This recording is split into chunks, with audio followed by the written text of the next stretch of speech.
What's going on, guys, and welcome back to the Sonic the Hedgehog Retrospective. In the last episode of this, we decided to cover Sonic the Hedgehog 1, into which I didn't mention that I was using the footage from the Sonic Mega Collection, but the US version. This version is the PAL version right here, and if you know this already, Sonic 1's music in the PAL version is much slower than it was in the Genesis version in the US and everywhere else. So it was very confusing of why I made a video on the US version of a game when I live in the UK. It was completely... It was irrational, to be honest with you, and I basically just took footage from the nearest thing I could find, which I apologise for.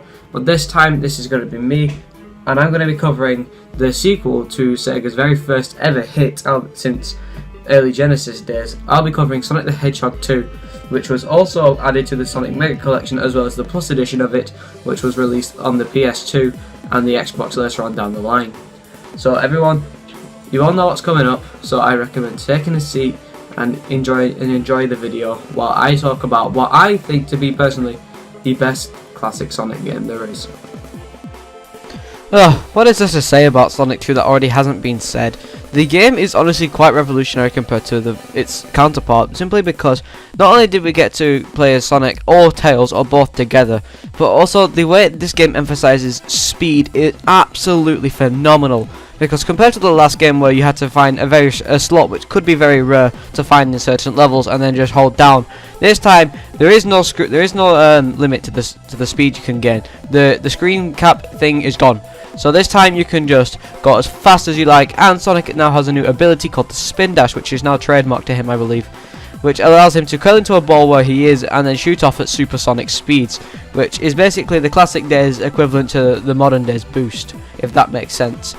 And the way that they emphasize level design in this game is amazing, because you can either take the topmost path by using as much speed as you can possibly get, accompanied by the skill that you'll eventually acquire while playing the game, and then also you can go through the bottom path, which obviously will lead you to a slower time, but could potentially lead to some extra goodies.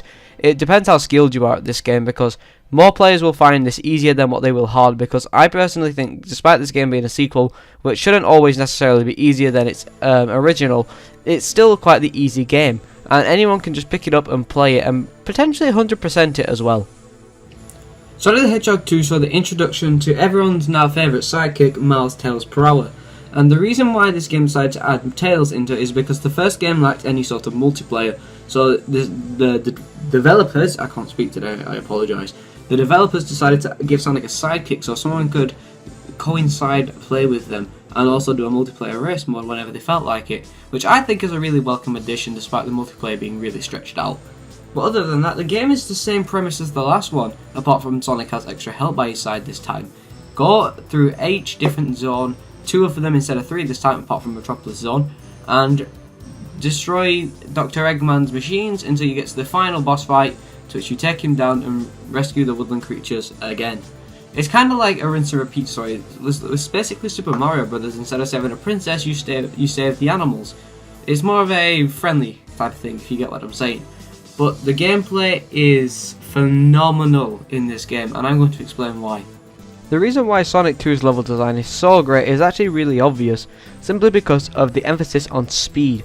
Now, even if in the last game there was these segments of speed, such as Green Hill Zone or Starlight Zone, they were only brief. This game is jam-packed with it, the most notable example being Chemical Plant, which is basically everyone's favourite zone in this game.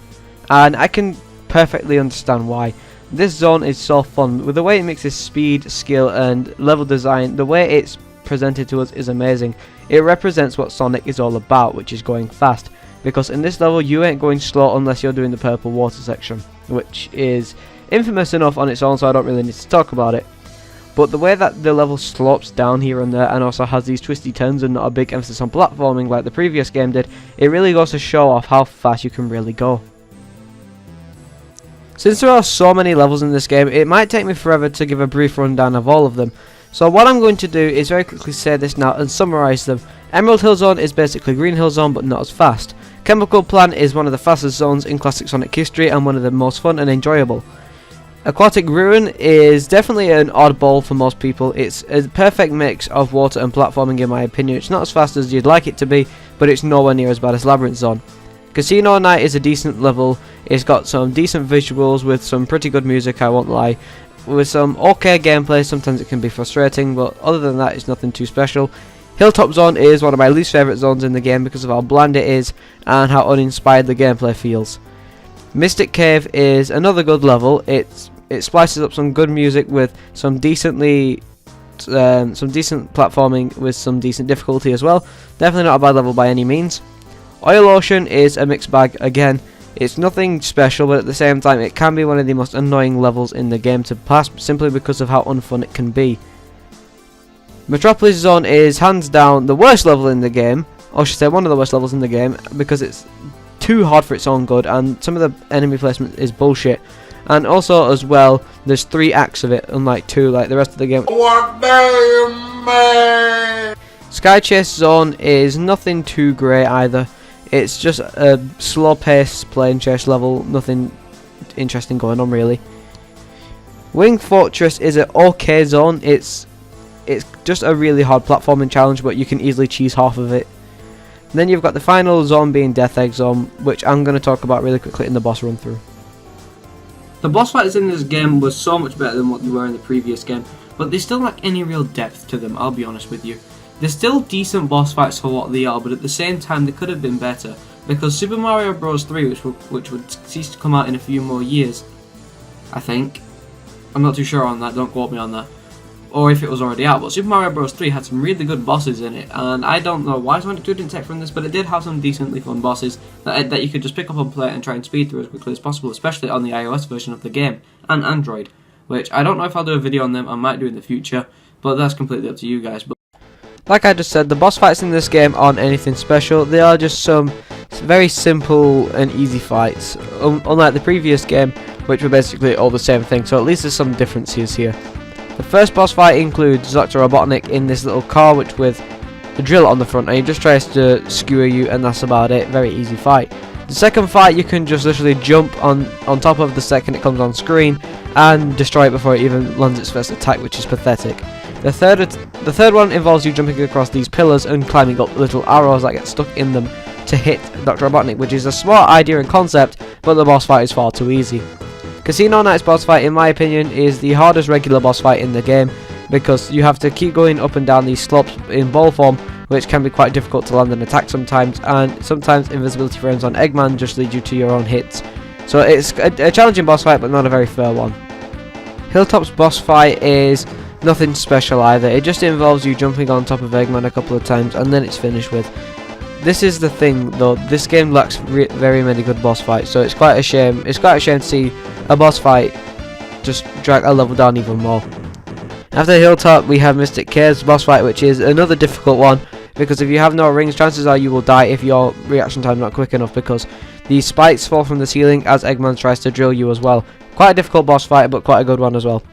Oil Ocean's boss fight is kind of cheap, because sometimes when you try and hit him, you'll just end up getting hit by him last minute and your rings will get stuck in the oil and you'll have no rings for the rest of the fight. So this is kind of luck based in a way, but it's still a fair fight, but not a good one. Metropolis' boss fight is very easy. You can just cheese this boss fight, no questions about it. Sky Chase's boss isn't very hard either. You just have to avoid these spikes, which are very easy to do, and then jump on top of the orange flashy light at the top without being hit by its laser, which is again very easy to do. And then the final proper boss fight before we move on is the Silver Sonic fight in the Death Egg, which is quite easy as well, despite you having no rings, but it's nothing to fear. You guys, but this game did have a couple of unused assets, because it featured a zone in the iOS and Android version called Hidden Palace, which was supposed to be a part of the main game, but it was never implemented for some reason. And as well, something to talk about really quickly is the special stages. Jesus Christ. If you thought Sonic 1 had bad special stages, then you're just wrong. These are some of the worst special stages in the entire franchise. I think Sonic Heroes had better special stages than this game. I'm saying it right now, because that game didn't even have popping. The popping on the rings is absolutely ridiculous, because you could be running and you have to collect 50 rings and you have 40, but there are other couple of rings on the ceiling, but you can't see it until you're basically right there, so there's no chance you're winning. And then there's bombs as well, which have popping, and Tails can hit the bombs, which makes no sense whatsoever, because you lose rings for that as well. these special stages are awful. They just shouldn't be a thing. I would much rather play Sonic 1 special stages than this, because I actually understand them and I can actually see what I'm doing. I'm also not going to say anything about the final boss other than good luck if you reach it, because it's actually really fucking difficult. I had much trouble with it, and if you're playing the original version without save files instead of the version on iOS with save files or the Mega Drive collection, then seriously just make sure you have a lot of lives before going into this, because good fucking god, it's difficult. All things being said, Sonic the Hedgehog 2 was the absolute perfect sequel for Sega to follow up with, because not only did it expand on the Sonic formula, but also it gave you a game that was not only more fun than the original, but more fast-paced, more energetic, with a better soundtrack. It was honestly the perfect sequel. They couldn't have done this any better. But if they did do it any better, then it surely would have been one of the greatest games of all time, even though many would already consider Sonic 2 to be the best Sonic game of all time, or one of the best of all time, including myself. I still think this game could have been just raised in quality a tiny bit more, and we would have had probably the best Sonic game in years, probably even better than Mania. But obviously Mania is still quite a while off in our timeline, so I won't be talking about that just yet. But to conclude, for Sonic the Hedgehog 2, it was a fantastic game and a brilliant sequel. And then the next game that will come out in the following year would also have an expansion to it. You all know what I'm talking about. It's going to be Sonic the Hedgehog 3 and Knuckles. I was going to do Sonic 3 and then Sonic and Knuckles as two different videos, but I've decided to combine it because everyone seems to know it's Sonic 3 and Knuckles and not Sonic 3 and then Sonic and Knuckles. But regardless, I might make a side video on Sonic and Knuckles if the Sonic 3 video gets enough attention. But regardless, thank you all for watching. I hope you have a brilliant day, and I'll see you all in the next video of mine. Take care everyone, and peace out.